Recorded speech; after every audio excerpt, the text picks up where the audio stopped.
go ahead and let's transition on into the final team. Want to talk about those Kansas City Chiefs, and Marcus, want to kick this one off over to you. What did you see in this one, and how are you feeling about this squad heading into the final week of the preseason? Again, as I mentioned, it's so vanilla. So like you have to pick and choose, like, the guys who are going to play, Denver Trav said, a lot of these guys that we're watching, we're never going to see again.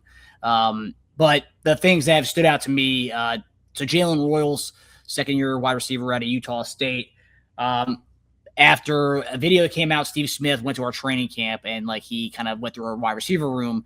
He kind of crushed Jalen Royals. He said, like, some guys just are just happy to be there, and like Jalen Royals has this like Hakuna Matata kind of like everything's gonna be okay kind of vibe, and like, nah, man, like you have to get out there and like do your thing. He goes, you need to go back to Utah State and get that talent, because he actually had Jalen Royals as a top 5 receiver in last year's draft. And for him to say that about Royals is pretty damning. And he actually, after Smith left that practice, the following week of training camp, Royals actually was popping up during camp, looking good. Last week, we finally got to see him kind of pop off, and he actually leads all NFL wide receivers in broken tackles through the preseason so far. Again, preseason, we're seeing a lot of guys who are, a lot of missed tackles in the fourth quarter of these games. But it's good to see him kind of doing his thing. 6 catches, 6 targets, 6 catches last week. And, yeah, he looked good. He looked like the Royals that we got out of Utah State. So that's promising, especially in wide receiver room. While a lot of Chief fans and a lot of NFL fans in general think we have a crappy wide receiver room, I mean, I think it's young. I think it's unproven. I think outside of Rice and Worthy, it's kind of a mystery. Not bad by any means, but you're going to rely on a lot of young guys this year. And I think these guys have the juice, Royals being one of them. So it was nice to see that. As far as defensively, edge rush, FAU, who was our first-round pick in 2023. I mean, I don't know if you guys saw the highlight. I mean, his sack that he had against Browning in that game, wow. I mean, and this is a guy who, coming out of Kansas State, was supposed to be a stud. He was a late first-round pick for us. And the same year we hosted the draft, we drafted him. He was a hometown Kansas City guy, and he really hasn't produced much. I mean, he's had injury-plagued career so far, but came out and has looked good, had a great camp. Looked good on Saturday. And R. Mason Thomas, stud. I mean, that guy's got such a fast twitch. And I don't want to say he reminds me of Derek Thomas, but he's got some fast twitch like Derek Thomas. But R. Mason Thomas, it's solid. I mean, just great. Like he's going to be something to deal with. We haven't had like a true edge rush guy like that. And maybe after many years of watching Nick Bonito against 2 times a year at Denver, to have a guy from Oklahoma who's a fast twitch dude off the edge. It's going to be fun to see, and he pops off so far. They generated 9 total pressures and 1 sack against Tampa Bay this past week. And other things that stood out to me, Garrett Nussmeier.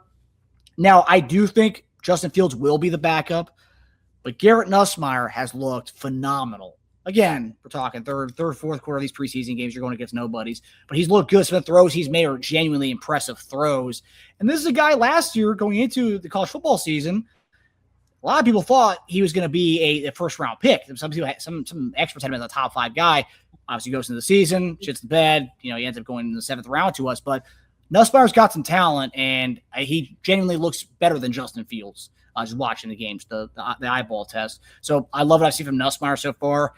We got to see Emmett Johnson continue to do his thing. Last week he looked good against the Rams. This week again continues to look solid. I still think that's a steal of this draft, is getting Emmett Johnson. But Amari DeMarcado, I think he's going to fill that Jerick McKinnon role that we haven't had, a true pass protecting third down back. Guy can catch the ball in the backfield, and just an overall solid guy in that spot.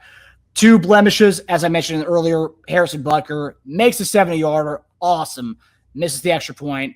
Then misses, he makes the extra point, but there was a holding, so he got pushed back a little bit. But still, I mean, these are gimme kicks. You got to make them. If you have one job as a kicker, you got to make them. So I would say that. And then Khalil Benson, who, UDFA minicamp invite, makes a team. Getting first-team reps right out the gate at training camp over Jalen Moore at the right tackle spot, although depth chart still indicates that Jalen Moore is a starting right tackle. However, Khalil Benson was the one getting most of those reps at right tackle the first 10 days of training camp. Had a rough game against Ruben Bain, but, I mean, it's UDFA rookie minicamp invite. We're going to see him, develop. But I think sometimes, and you guys can all attest to this, we hype up so many guys during camp, And like, especially when they're UDFA minicamp invites, when they come out on the team, they don't perform. They perform like a UDFA guy, but our fan base just freaking like, act like they're first round picks and second round picks. And it's like, give these guys time to develop, especially UDFA rookie minicamp invite guy, right? So yeah, I would say Benson and Bucker are two guys I would say I'm kind of worried about there. Right tackle, Jalen Moore is probably going to be our starting right tackle, and he's getting paid $16 million.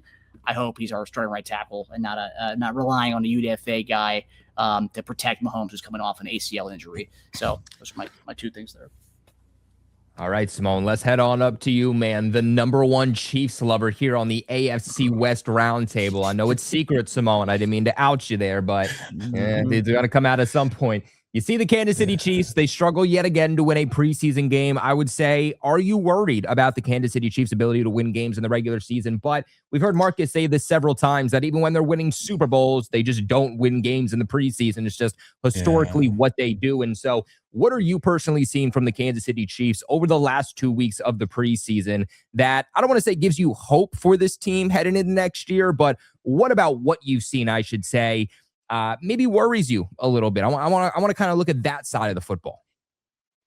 Okay. I mean, like, I think the main thing for them, like, of course, we're going to say like the preseason's preseason, but real quick, like a good thing that I took away from it, definitely Jalen Rose, because that was somebody I was really excited to see coming into the NFL. So to see him kind of like slowly find himself at getting acclimated in the offense, that's good to see. Of course, Harrison Butker kicking that franchise record, 69-yard field goal. Of course, at the end, didn't really get it done when he needed to. But overall, I think the offensive line is still going to be something that, at least the depth that I've seen out there trying to protect for Justin Fields wasn't the greatest out there.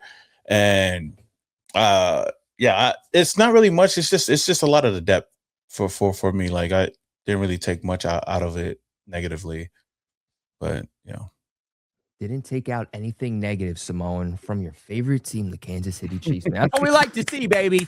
That's what we like to see right there. I want to give a massive shout out to one of our sponsors of the channel. That's our amazing friends over at RotoWire. Preseason is coming to an end, which means it is time to dominate your fantasy leagues. And there's only one place to do that, and that is with RotoWire. Whether it's for bragging rights, whether it's for money, you're going to want to make sure that you end up on top on every single one of your fantasy leagues, because let's be honest, none of us are only in just one. The awesome part about RotoWire is that it's a plugin for any of your draft sources, whether you're using, let's say, Sleeper, ESPN, the NFL Plus app, whatever you're using, you can directly plug RotoWire in so that come draft day, you come out with the best scenario possible with the players who are best from round 1 all the way to the final round. The awesome part, too, is that they have brand new key features such as advanced analytics, customized league settings to see expert rankings. You're able to build a draft plan before the big day. You have a mock draft simulator to get that practice in before the big day. You have My League Sync, custom cheat sheets, and now for your convenience, RotoWire also has a mobile app. They also have new in-season tools, including waiver wire rankings that are updated weekly to make sure that you're dominating all the way from week 1 to the following or to the final week of the season. Trade analyzers, competitive insights, and draft scores. Remember, supporting the sponsors is supporting the channel. And right now with RotoWire, you guys click that link in the description box below and use code RTS, and you will get 25% off on your first month. Massive shout out to our amazing friends over at RotoWire. Shout out to the other sponsor of the channel. That's our amazing friends over at Prize Picks. You guys know them. You guys love them because all you have to do is pick more or pick less on a few player stats in order to create a lineup. The NFL regular season is right around the corner, and with a new season here along, Prize Picks has a brand new offer for you guys. Best of all you have to do is play your first $5 and get $150 in lineups if you win that $5 lineup. All you got to do is click that link in the description box below. That's going to take you to download the Prize Picks app, sign up, use the promo code you see on the screen, HMA, and as soon as you play your first $5 lineup and win, you will get $150 free in lineups to play with. That's right, Prize Picks just switched up their offer, so there's no better time to join, lock in, and win that first lineup. Prize Picks is available in most states, including California, Texas, Florida, and New York, but it's not limited to those states. Prize Picks is America's #1 sports picks app. Remember, supporting the sponsors is supporting the channel, but please, of course, most importantly, always remember, play smart, play within your means, But big shout out to our great friends over at Prize Picks. Denver Trav, let's go on over to you, man. What did you see from the Kansas City Chiefs this week? And what are your thoughts about them heading into the regular season? Yeah, I mean, I'm excited for Harrison Buckner to keep missing kicks. You know, we play them week one. Hopefully he misses some kicks in that game, because I feel like when they were really good and they were winning those one-score games, kind of like we did last year, you have to have, you know, that reliable kicker. And if they don't, that may be their downfall. I do like R. Mason, though. He does remind me of Nick Benito. He's a twitchy guy on the edge, really fast. So I think he's going to be good. And he's looked pretty good so far. And I was big on Royals as well. So seeing him kind of take that step to maybe be their third wide receiver this year could be huge, because I liked him a lot out of Utah State as well. I kind of wanted my team to get him. So seeing him take that step is cool. But there wasn't too much to take away until I see Pat Mahomes out there on week one. I mean, I don't really care about Justin Fields or Garrett Nussmeier unless they start week one. I would be super excited, you know, for like 5 days before the game, and they're like, I bet you would. Justin Fields is starting this game. I would be super excited. I'm not gonna lie. But Garrett Nussmeier too, just to kind of touch on that. I would love to have Garrett Nussmeier over Jarrett Stidham. I would love anybody over Jarrett Stidham. So He's like anybody. Anybody. I would take you guys at quarterback over Jarrett Stidham. Hell yeah, I got an arm, dude. Let's go. 2027 third. League don't want to see me, baby. Come on, I got that Dak Prescott switch. You know what I mean? So they don't want to see that. Send us PS2 and we'll give you AOC, dog. Dude, I'm trying to help Fernando Mendoza look good. If I come into the league, people are gonna be like, "Yo, why was he the first overall pick?" So I don't want to do that. I like that guy. You know, let's go, Samoan. Let's go. But all right, Andrew, let's go on over to you. Wrap us up here. What are your thoughts about the Kansas City Chiefs dropping another one in the preseason? Yeah, 0-2. Look, it's interesting. The stats are exactly the same. I mean, it's nuts. I mean, the score was pretty much the same as well, 15-16. But man, that kick was amazing. Bucker, get it up, dude. That's amazing. I mean, no blue chews needed on that. Pretty exciting. So that was solid. But you know, again, my question is Mahomes going to be ready week one? Marcus, I want to know. Is it going to be Fields or is Mahomes? And is he ready? I just don't know, man. That's my big question mark for you. And I think that's what everyone wants to know on this channel. I mean, if you watched the pregame show last week, he was guarding receivers. He was playing a DB before the game, getting the receivers ready. I mean, I think he's going to play. I mean, I think it's the worst kept secret, I would say. I mean, he's definitely going to play. I mean, the fact that he was cleared to play and to be in training camp. The only thing I would say is my fear is, like, you're not getting any, like, there's no, like, sense of contact, like, before you play a vaunted defense like the Broncos. And that'd be my only thing. But, I mean, if his mental is there and he thinks, like, he can just go in week one and not really worry about the knee, and then they're great. I mean, he's a superior athlete, and, you know, he's one of the best to ever do it. So, like, if anyone can do it, it can be Mahomes. Just go in and pretend like you didn't have recover from an ACL injury. And as a guy who's recovering from an ACL injury myself, I don't know how, like, he can just go into a game week one and just not think about it. But these are why these guys get paid what they get paid, you know? Yeah. Anyways, I that's my question. Is he going to have his ability to evade the pocket and really perform the way Mahomes is? Because to me, that's what makes him so good, is his ability to work off script. And so can he do that with that knee? That's going to be my only question.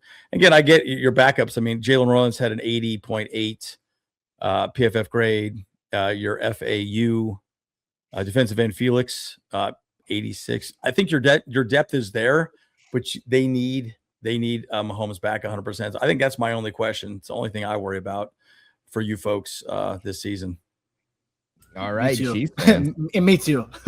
Yeah, you see, Marcus is scared too. I said Chiefs fans, and Marcus right away. Yeah, dude, I'm also scared. So Chiefs fans, we want to hear from you guys. Are these your same concerns? Let us know in the comment section below.